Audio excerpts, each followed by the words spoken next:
Oi pessoal, bem-vindos ao canal. Hoje eu vou contar pra vocês a história de um crime que ficou nacionalmente conhecido na década de 50 lá na cidade de Manaus. E esse crime entrou para a história criminalística do nosso país, onde ele leva 27 homens para o banco dos réus. Mas antes de começar o vídeo de hoje, eu quero convidar você a se inscrever aqui no canal e a curtir o vídeo para ajudar na divulgação. Agora, bora começar o vídeo de hoje.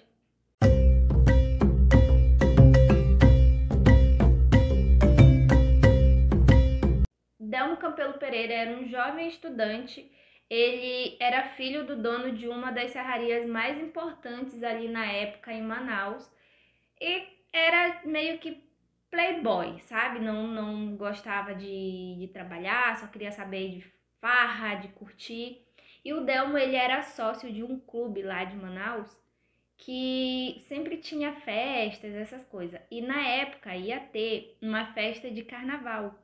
Porém, as mensalidades dele estavam atrasadas, então para ele participar dessas festinhas de carnaval, ele teria que pagar as mensalidades atrasadas. Mas como ele ia pagar se ele não trabalhava e vivia da mesada do pai? Porém, parece que o pai não queria mais pagar essa mesada para ele, então ele precisava de uma forma de ganhar dinheiro para poder pagar as mensalidades atrasadas desse clube. E foi aí então que ele teve a brilhante ideia de assaltar a serraria do próprio pai.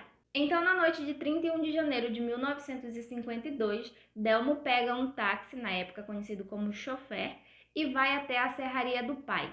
Enquanto ele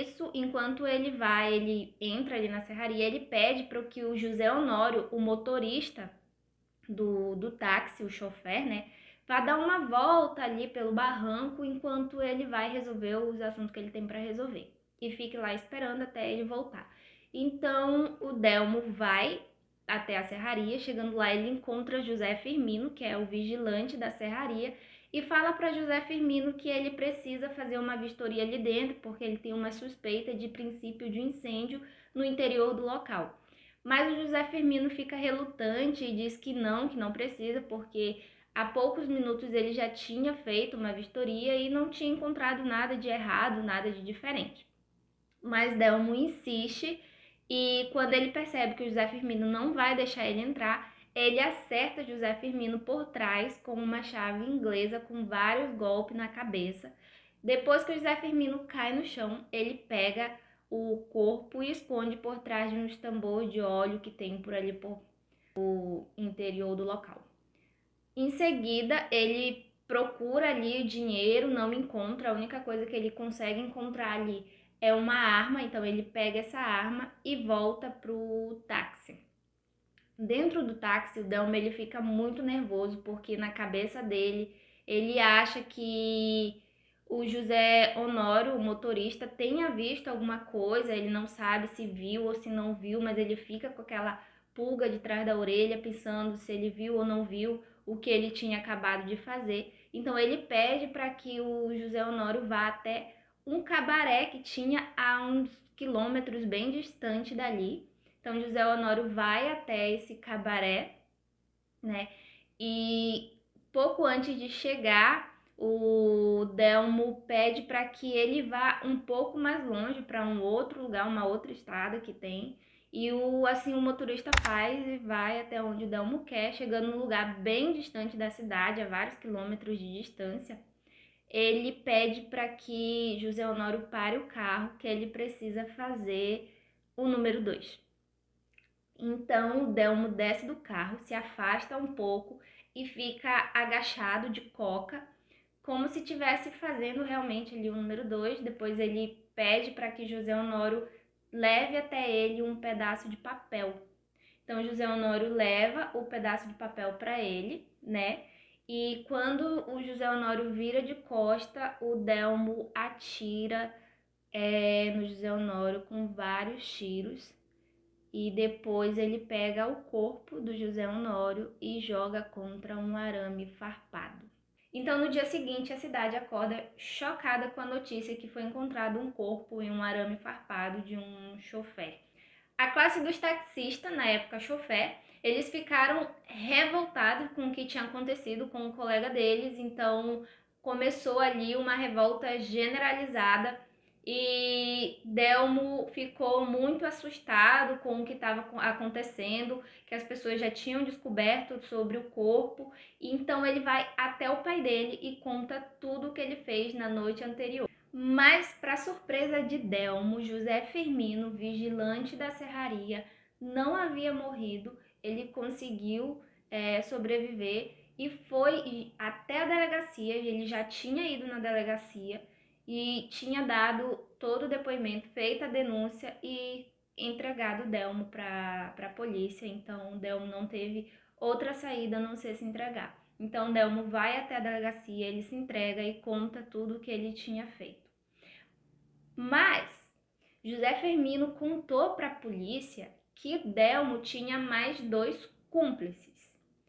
Até então, até hoje, não se sabe se isso é verdade ou não, porque o vigia disse que viu mais 2 pessoas com Delmo, porém, eu acredito, minha opinião, tá, gente? Que era só o motorista lá o chofer que ele tinha visto e talvez ele tenha imaginado como o chofer saiu do carro para dar a volta ali que o Delmo pediu, talvez ele tenha imaginado que tivesse mais alguém no carro, não sei, é a minha opinião. Mas o fato é que a polícia interrogou o Delmo sobre esses 2 cúmplices e o Delmo disse que ele sempre se contradizia, gente. Uma hora ele dizia que sim, que tinha, outra hora ele dizia que não, outra hora ele dava nomes, que eram nomes de pessoas que não tinha nada a ver, nomes falsos. Então, o que a polícia fez, pegou Delmo, levou até um hospital da cidade e lá aplicaram nele o soro da verdade. Então, o Delmo foi submetido ao soro da verdade, mas ele também não falava coisa com coisa, porque, obviamente, ele estava grog, né? Então, ele não falava coisa com coisa, e o resultado não serviu para nada. Delmo pediu, então, que fosse chamado um padre que ele queria se confessar.